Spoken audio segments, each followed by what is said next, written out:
നമസ്കാരം. വ്യാഴമാറ്റത്തെ പറ്റിയാണ് നമ്മൾ പറയാൻ പോകുന്നത്.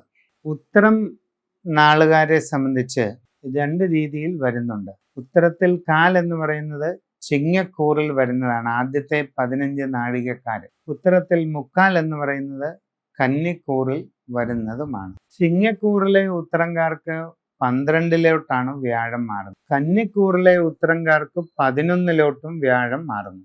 ഇങ്ങനെയാണ് മാറ്റം. ഈ മാറ്റം അനുസരിച്ച് കർക്കിടകം ഉച്ചക്ഷേത്രമായതുകൊണ്ട് പൊതുവെ അനുകൂലമാണ്.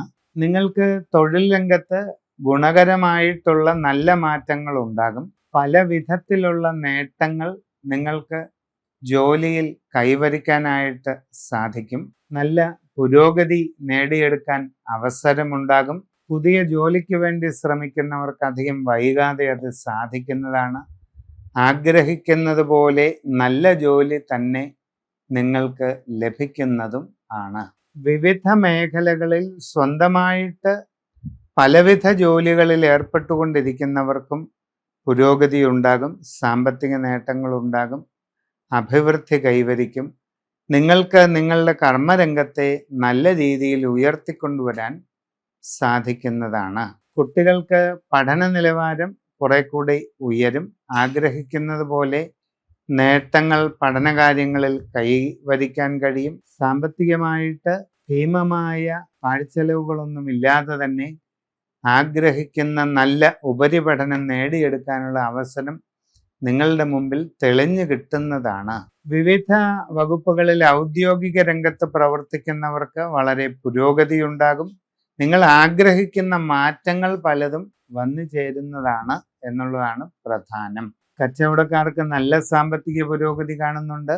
എല്ലാ വിധത്തിലുള്ള അഭിവൃദ്ധിയും ഉണ്ടാകുന്നുണ്ട്. ബിസിനസ് കൂടുതലായിട്ട് വർദ്ധിക്കുന്നതാണ്. ബിസിനസിൻ്റെ അളവ് കൂടുന്നതാണ്. ലാഭം നല്ല രീതിയിൽ ഉണ്ടാകും. സാമ്പത്തിക പുരോഗതി കൈവരിക്കുകയും ചെയ്യും. ഗൃഹനിർമ്മാണം ആഗ്രഹിക്കുന്നവർക്ക് അധികം വൈകാതെ അത് തുടങ്ങുവാനായിട്ട് കഴിയും. നല്ല രീതിയിൽ പരിശ്രമിച്ച് സമയത്ത് അത് പൂർത്തീകരിച്ച് താമസം തുടങ്ങുവാനും നിങ്ങളെ കൊണ്ട് സാധിക്കുന്നതാണ്. പുതിയ വസ്തുവാഹനാദികൾ വാങ്ങാനുള്ള അവസരവും ഉണ്ടാകുന്നതാണ്. ദീർഘകാലമായി ഉദ്ദേശിക്കുന്ന ലക്ഷ്യം നേടിയെടുക്കാൻ കഴിയും. വിവാഹ ആലോചനകൾ വൈകാതെ നടക്കുന്നതാണ്. കുടുംബത്തിൽ സ്വസ്ഥത നിലനിൽക്കും. ആരോഗ്യപരമായ കാര്യങ്ങളിലൊക്കെ കുറച്ചുകൂടി ശ്രദ്ധിക്കുക. അപ്രതീക്ഷിതമായ ബുദ്ധിമുട്ടുകൾ പല കാര്യങ്ങളിലും ഉണ്ടാകാം. മനസ്സിന് അനാവശ്യമായ ടെൻഷനോ പിരിമുറുക്കമോ ഉണ്ടാകുന്ന ചിന്തകളിൽ നിന്നും മാറി നിൽക്കേണ്ടതാണ്. ആവശ്യമില്ലാത്ത ഒരു കാര്യങ്ങളിലും ഇടപെടാതിരിക്കുക. അവനവന് വേണ്ടത്ര പ്രസക്തിയില്ലാത്ത കാര്യങ്ങളിൽ കയറി അഭിപ്രായം പറയാതിരിക്കുക. വിളിക്കാത്തിടത്ത് ചെല്ലരുത് എന്നൊക്കെ പഴമൊഴി കേട്ടിട്ടുണ്ടാകുമല്ലോ. വിളിക്കാത്തിടത്ത് ചെല്ലുന്നത് വാക്കുകൊണ്ടും ആകാം. എന്ന് പറഞ്ഞാൽ നിങ്ങളുടെ അഭിപ്രായം ആവശ്യമില്ലാത്തിടത്ത് അത് പറയാൻ നിൽക്കരുത്. സംഭാഷണം വളരെ ശ്രദ്ധയോടെയും കരുതലോടെയും നടത്തിപ്പോവുക.